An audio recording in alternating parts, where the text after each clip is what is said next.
ഈശോ മിശിഹായിക്ക് സ്തുതിയായിരിക്കട്ടെ. സ്നേഹമുള്ളവരെ, ഇന്ന് ഞായറാഴ്ച ദിവസമാണ്, കർത്താവിൻ്റെ ദിവസമാണ്. ഏറ്റവും വിശുദ്ധമായി നമുക്കത് ആചരിക്കാം. ഇന്ന് പള്ളി കൂദാശ കാലം 3-ാമത്തെ ഞായറാഴ്ചയാണ്. സഭയെ മഹത്വീകൃതയായി ദൈവപിതാവിന് ഈശോ സമർപ്പിക്കുന്ന ഈ കാലത്തിൽ നമ്മുടെ ജീവിതങ്ങളെ കൂടുതൽ മഹത്വീകൃതമാക്കി ദൈവത്തിന് സമർപ്പിക്കാൻ നമുക്ക് പരിശ്രമിക്കാം.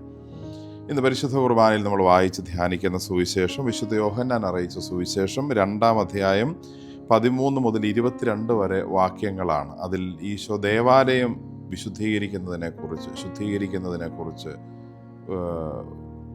അവിടെ അരുതാത്തതൊക്കെ മാറ്റി അത് വീണ്ടും ദൈവത്തിന് ചേർന്ന ഭവനമാക്കി മാറ്റുന്നതിനെക്കുറിച്ച് നമ്മൾ വായിച്ച് കേൾക്കുന്നു. 3 വാക്യങ്ങളിലുള്ള 3 ചിന്തകളാണ് ഇന്ന് ഈശോ നമ്മളോട് പങ്കുവയ്ക്കുന്നത്. ഒന്നാമത് നമ്മൾ കാണുന്നത് 14-ാം വാക്യത്തിലാണ്. ദേവാലയത്തിൽ കാള, ആട്, പ്രാവ് എന്നിവ വിൽക്കുന്നവരെയും നാണയം മാറ്റാനിരിക്കുന്നവരെയും ദേവാലയത്തിൽ അവൻ കണ്ടു. സ്നേഹമുള്ളവരെ, നമ്മളും ഇന്ന് ദേവാലയത്തിൽ പോയിരിക്കുന്നു. വിശുദ്ധ കുർബാനയ്ക്കായി, തിരുവചനം കേൾക്കാനായി നമ്മളെയും ഈശോ കാണുന്നു. ദേവാലയത്തിൽ ഇരിക്കുന്ന നമ്മളെ കാണുന്നു. ഈശോ അവിടെ ജെറൂസലേം ദേവാലയത്തിൽ കണ്ട കാര്യങ്ങൾ പോലെയുള്ള മനസ്സോടുകൂടിയാണോ നമ്മളും ഇന്ന് ദേവാലയത്തിൽ പോയിരിക്കുന്നത്? ഇന്ന് നമ്മൾ ദേവാലയത്തിൽ വന്നിരിക്കുമ്പോൾ ഇത്തരം ചിന്തകളോടെ ഇരിക്കുന്നവരായാണോ ദൈവം നമ്മളെ കാണുന്നത്? ലാഭനഷ്ടത്തിൻ്റെ കണക്കുകൾ, ഭൗതിക വസ്തുക്കളെക്കുറിച്ചുള്ള ചിന്തകൾ, ദേവാലയത്തിൽ ദൈവത്തിൻ്റെ സന്നിധിയിൽ ദൈവത്തിൻ്റെ അടുത്ത് ദൈവത്തിൻ്റെ മുഖത്ത് നോക്കിയിരിക്കുമ്പോൾ നമ്മുടെ മനസ്സിൽ എന്തൊക്കെ കാര്യങ്ങളാണ് കടന്നു പോകുന്നത്? ജെറൂസലേം ദേവാലയത്തിൽ അന്ന് അവിടെ ഉണ്ടായിരുന്ന ആളുകളുടെ മനസ്സിലുണ്ടായിരുന്നത് ലാഭനഷ്ടങ്ങളുടെ കണക്കുകളായിരുന്നു. അവർ കാളയെയും ആടിനെയും ഒക്കെ അവിടെ ദേവാലയത്തിൽ ബലിയർപ്പിക്കാൻ വേണ്ടി വിറ്റതായിരുന്നെങ്കിലും അത് വിൽക്കുന്ന ആളുകളുടെ മനസ്സിൽ അതിലൂടെ കിട്ടുന്ന ലാഭത്തെക്കുറിച്ചുള്ള ചിന്തകളായിരുന്നു, കണക്കുകൂട്ടലുകളായിരുന്നു. അതുപോലെ തന്നെ നാണയം മാറ്റാനിരിക്കുന്ന ആളുകൾ അവർ ദൈവത്തിൻ്റെ സ്ഥലത്തേക്കാൾ കൂടുതൽ പണത്തിന് പ്രാധാന്യം കൊടുത്ത് ആ പണത്തിൽ നിന്ന് കൂടുതൽ മെച്ചമുണ്ടാക്കാൻ, അതാണ് കൂടുതൽ സന്തോഷം തരുന്നതെന്ന് ചിന്തിച്ച ആളുകളായിരുന്നു. നമ്മളും ഇന്ന് ദേവാലയത്തിൽ വന്നിരിക്കുന്നു. നമ്മളെ എന്തായിട്ടാണ് ദൈവം കാണുന്നത്? ദൈവത്തെക്കുറിച്ചുള്ള ചിന്തയോടെ ഇരിക്കുന്നവരെ കുറിച്ചാണോ, അത് ഇവിടെ വന്നിരിക്കുമ്പോൾ പോലും ലാഭത്തിൻ്റെയും നഷ്ടത്തിൻ്റെയും ഭൗതികമായ മെച്ചത്തിൻ്റെയും ഒക്കെ കണക്കുകൂട്ടലുകളുമായി ഇവിടെ ഇരിക്കുന്നവരായാണോ? ദൈവ ചിന്തയോടുകൂടി ദൈവത്തിൻ്റെ അടുത്തിരിക്കാൻ നമുക്ക് ഈ ദിവസം പരിശ്രമിക്കാം. 17-ാം വാക്യത്തിൽ നമ്മളിങ്ങനെ വായിക്കുന്നു, അവിടുത്തെ ആലയത്തെക്കുറിച്ചുള്ള തീഷ്ണത അവനെ വിഴുങ്ങിക്കളയുമെന്ന് എഴുതപ്പെട്ടിരിക്കുന്നു. ഈശോ ദേവാലയം ശുദ്ധീകരിക്കുന്നത് അതിൻ്റെ രീതി കണ്ടപ്പോൾ, അതിനുവേണ്ടി എടുത്ത ആ തീക്ഷ്ണത കണ്ടപ്പോൾ ശിഷ്യന്മാർക്ക് അത്ഭുതം വന്നു. അതിനെക്കുറിച്ചാണ് ഈ വചനം. അവിടുത്തെ ആലയത്തെക്കുറിച്ചുള്ള തീക്ഷ്ണത അവിടുത്തെ വിഴുങ്ങിക്കളയുമെന്ന് എഴുതപ്പെട്ടിരിക്കുന്നു. ദേവാലയത്തെക്കുറിച്ച്, ദൈവിക കാര്യങ്ങളെക്കുറിച്ച് നമുക്കും തീക്ഷ്ണത വേണം. നമുക്ക് പള്ളിയിൽ പോകുന്നതിന്, പ്രാർത്ഥനകൾ ഉച്ചത്തിൽ ചൊല്ലുന്നതിന്, പള്ളിയിൽ പറയുന്ന കാര്യങ്ങൾ കേട്ട് അവ ജീവിതത്തിൽ പ്രാവർത്തികമാക്കുന്നതിനൊക്കെ നമുക്കും തീക്ഷ്ണത വേണം. ഞായറാഴ്ച ആചരണവും ആത്മീയ കാര്യങ്ങളും നമ്മുടെ വെറും റുട്ടീനായി, കടമകളായി കടത്തിവിടാനുള്ള കാര്യങ്ങളല്ല. തീക്ഷ്ണതയോടുകൂടി, താല്പര്യത്തോടുകൂടി, സന്തോഷത്തോടുകൂടി ചെയ്യേണ്ട കാര്യങ്ങളാണ്. പൗലോസ്ലീഹ ലേഖനത്തിൽ ഓർമ്മിപ്പിക്കുന്നല്ലോ, ആ ദിനം അടുത്തു വരുന്നത് കാണുമ്പോൾ പരസ്പരം ഓർമ്മിപ്പിക്കുകയും പ്രോത്സാഹിപ്പിക്കുകയും അത് കൂടുതൽ സന്തോഷത്തോടെ ചെയ്യുകയും ചെയ്യുവിൻ. ദേവാലയത്തെക്കുറിച്ച് നമ്മളും കൂടുതൽ സീരിയസ് ആയി എടുക്കണമെന്ന് എനിക്ക് തോന്നുന്നു. പലപ്പോഴും നമ്മുടെ ഞായറാഴ്ച ആചരണങ്ങളിലെ പല കാര്യങ്ങളിൽ ഒന്ന് മാത്രമായി ദേവാലയം മാറുന്നെങ്കിൽ അത് ശരിയല്ല. ആ ദിവസത്തെ ഏറ്റവും പ്രധാന കാര്യവും ഏറ്റവും പ്രധാനപ്പെട്ട നമ്മുടെ ആത്മീയ ഭൗതിക കർമ്മങ്ങളിൽ ഏറ്റവും പ്രധാനപ്പെട്ടതായി നമ്മുടെ ദേവാലയവും പരിശുദ്ധ കുർബാനയും ഒക്കെ മാറണം. ദേവാലയത്തെ, ദൈവിക കാര്യങ്ങളെ നമ്മൾ കുറച്ചുകൂടി തീക്ഷ്ണതയോടെ സീരിയസ് ആയി എടുക്കണമെന്ന് തോന്നുന്നു. തിരുവചനം അത് നമ്മളെ പ്രത്യേകിച്ച് ഈ ദേവാലയത്തിൻ്റെ പ്രാധാന്യം ഓർമ്മിപ്പിക്കുന്നുമുണ്ട്. നമ്മൾ ലൂക്കാ സുവിശേഷത്തിൽ കാണുന്ന ആരംഭ ഭാഗങ്ങളിൽ കാണുന്ന 2 കാര്യങ്ങളാണ്. ഒന്ന്, ദേവാലയത്തിൽ നിൽക്കുന്ന സഖറിയായിക്ക് ദൈവദർശനം കിട്ടുന്നു.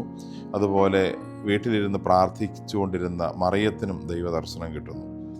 2 പേരും ദൂതൻ്റെ ഈ ദർശനങ്ങളോട് ഏതാണ്ട് ഒരേ സംശയങ്ങൾ തന്നെ ചോദിക്കുന്നു. മറിയവും ചോദിക്കുന്നു, സഖറിയായും ചോദിക്കുന്നു, ഇതെങ്ങനെ സംഭവിക്കും? അവർക്ക് അവരവരുടേതായ ചിന്താഗതികളും വിശദീകരണങ്ങളും ഉണ്ടായിരുന്നു. മറിയത്തിന് ഒരു ഉത്തരം കൊടുക്കുകയും അതേസമയം ദേവാലയത്തിൽ വെച്ച് ആ സംശയം ചോദിച്ച് സക്രിയായിക്ക് ഉത്തരം കൊടുക്കുക മാത്രമല്ല, ഒരു ചെറിയ ശിക്ഷ കൂടി കൊടുക്കുകയും ചെയ്യുന്നു. ചില ദൈവശാസ്ത്രജ്ഞന്മാർ പറയാറുണ്ട്, ദൈവത്തിൻ്റെ വിശുദ്ധ അൾത്താരയുടെ മുമ്പിൽ ധൂപമർപ്പിച്ചുകൊണ്ടിരുന്ന സക്കറിയ ഒരുപക്ഷെ ദേവാലയത്തെ, താൻ നിൽക്കുന്ന സ്ഥലത്തെ പ്രാധാന്യത്തോടെ എടുക്കാതിരുന്നത് കൊണ്ട് അതിൻ്റെ കൂടി ഒരു ശിക്ഷയായിട്ടാവാം അദ്ദേഹത്തിന് കുറേ നാളത്തേക്ക് മിണ്ടാൻ പറ്റാതെ പോയത് എന്ന് പറയുന്നവരുണ്ട്. നമ്മൾ ദേവാലയത്തെ അത്രയേറെ ഗൗരവത്തോടെ എടുക്കേണ്ടതുണ്ട്. പലപ്പോഴും നമ്മൾ തമാശന് പറയാറുണ്ട്, പള്ളിയിൽ പോയി പറഞ്ഞാൽ മതി. അത്രയ്ക്ക് വില കുറച്ച് കാണേണ്ട ഒരു കാര്യമല്ല ദേവാലയം. അത് ദൈവം ഇരിക്കുന്ന സ്ഥലമാണ്, ദൈവം നമ്മളോട് സംസാരിക്കുന്ന സ്ഥലമാണ്, ദൈവത്തെ തന്നെ നമുക്ക് നൽകുന്ന സ്ഥലമാണ്. അപ്പം അതുകൊണ്ട് ദേവാലയത്തെക്കുറിച്ചുള്ള അനാവശ്യ കമൻറ്റുകളൊക്കെ ഒഴിവാക്കാനും ദൈവത്തിൻ്റെ ആ പ്രത്യേക വാസസ്ഥലത്തിൻ്റെ പ്രാധാന്യം എപ്പോഴും മനസ്സിൽ വെച്ചുകൊണ്ട് തന്നെ നമ്മുടെ സംസാരവും പ്രവർത്തനങ്ങളും ഒക്കെ ഉണ്ടാവാനും നമുക്ക് പരിശ്രമിക്കാം. ദേവാലയത്തെക്കുറിച്ച് നമുക്കും തീക്ഷ്ണതയുണ്ടാവണമെന്ന് ഈ സുവിശേഷം ഓർമ്മിപ്പിക്കുന്നു. മൂന്നാമതൊരു കാര്യം നമ്മൾ കാണുന്നത് 19-ാം വാക്യത്തിലാണ്. ഈശോ പറയുന്നു, നിങ്ങൾ ഈ ദേവാലയം നശിപ്പിക്കുക, 3 ദിവസത്തിനകം ഞാനത് പുനരുദ്ധരിക്കും. തകർന്നു പോകുന്ന ഏത് ദേവാലയങ്ങളും പുനരുദ്ധരിക്കാൻ ദൈവത്തിന് കഴിയും. ലോകത്തിൻ്റെ കണ്ണിൽ തകർന്നു പോയ ഏത് മനുഷ്യജീവിതങ്ങളെയും പുനരുദ്ധരിക്കാനായി ദൈവത്തിന് കഴിയും. കാരണം ദൈവമാണ് ഓരോ മനുഷ്യജീവിതങ്ങളെയും സൃഷ്ടിച്ചത്. ഒരുപക്ഷെ നമ്മൾ ലോകത്തിൻ്റെ കണ്ണിൽ ചിന്തിക്കുക, അവൻ രക്ഷപ്പെടാനാവാത്ത വിധം തകർന്നു പോയിരിക്കുന്നു, ഇനിയൊരു തിരിച്ചുവരവ് അസാധ്യമാണ്. പക്ഷേ ദൈവത്തിന് ചുരുങ്ങിയ സമയത്തിനുള്ളിൽ പുനരുദ്ധരിക്കാനായിട്ട് സാധിക്കും. ഒറ്റ കാര്യമേ ചെയ്യേണ്ടതുള്ളൂ, അതിന് ശരീരമാകുന്ന, നമ്മുടെ ജീവിതമാകുന്ന ദേവാലയത്തിൻ്റെ വിശുദ്ധി നമ്മൾ വീണ്ടെടുക്കണം. കാളയും ആടും പ്രാവും വിൽപ്പനയ്ക്ക് വെച്ചിരുന്നുവെന്ന് പറയുന്നു. കാള ഫ്ലഷിൻ്റെ, ശരീരത്തിൻ്റെ സൂചനയാണ്. ആട് മനസ്സിൻ്റെ, ചിന്തകളുടെ സൂചനയാണ്. പ്രാവ് ആത്മാവിൻ്റെ സൂചനയാണ്. ഇത് 3ഉം വിശുദ്ധമായ ബലിയായി ദൈവത്തിന് സമർപ്പിച്ച്, അല്ലാതെ അത് കച്ചവടത്തിന് ലാഭത്തിനുള്ള മാർഗമായി കാണാതെ, അതിൽ നിന്ന് ഭൗതിക നേട്ടങ്ങളും സുഖങ്ങളും സന്തോഷങ്ങളും ആഗ്രഹിക്കാതെ, മറിച്ച് ഇവ ദൈവത്തിന് ബലിയായി അർപ്പിക്കുമ്പോൾ, നമ്മുടെ ശരീരവും മനസ്സും ആത്മാവും ദൈവത്തിന് ബലിയായി അർപ്പിക്കുമ്പോൾ നമ്മുടെ ഏത് തകർന്ന അവസ്ഥയിലും നമ്മളെ പുനരുദ്ധരിക്കാൻ ദൈവത്തിന് കഴിയും. അത് പൂർണ്ണമായി വിശ്വസിക്കാനും ഏറ്റുപറയാനും കൂടിയുള്ള ഒരു ദിവസമാണ് ഇന്നത്തെ ഈ ദിവസം, കർത്താവിൻ്റെ ദിവസം. നമുക്കിത് ഏറ്റവും വിശുദ്ധമായി ആചരിക്കാം. നമ്മുടെ ശരീരങ്ങളെ ഏറ്റവും വിശുദ്ധമായ ദേവാലയമായി എപ്പോഴും സൂക്ഷിക്കാം.